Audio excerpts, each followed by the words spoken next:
चतनी शंका मन मुख बंकन घम घम घम का कुकरूपा न चतनी शंका मन मुख बंकन घम घम घम घम घम घम घम घम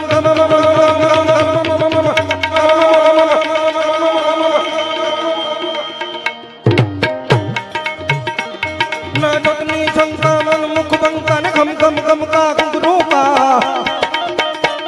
दोनों का ढंका हो हमका डम डम डंका डमरूंगा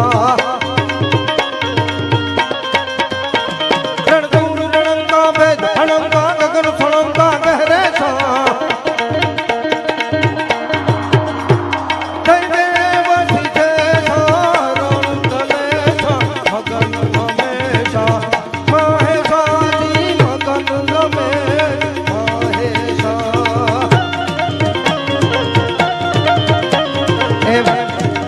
कृष्ण रमे तो केम रमे રાજસ્થાનના ખાણ ગામના વતની પૂર્વ શરીરે લાડુદાનજી આસિયા નામના ચારણ અને દીક્ષા ધારણ કર્યા પછી સજાનંદ સ્વામી મહારાજના અતિ નિકટના જે નંદ સંતો હતા એમાંના અતિ પ્રિય નંદ સંત એટલે બ્રહ્માનંદ સ્વામી.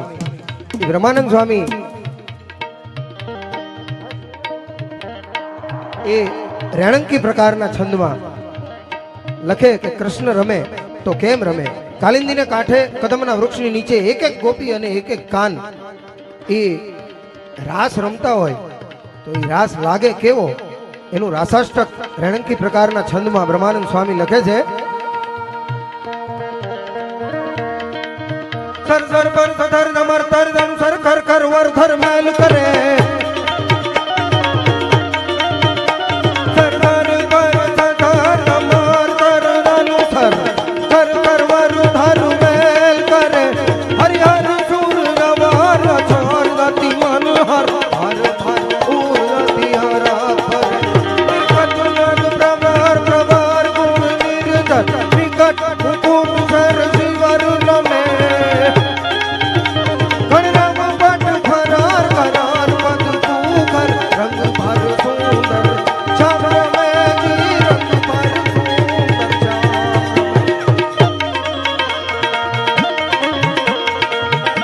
ઘણ એટલે ઘણા, રવ એટલે અવાજ, પટ એટલે વસ્ત્રો, ઘણ રવ પટ ફરર.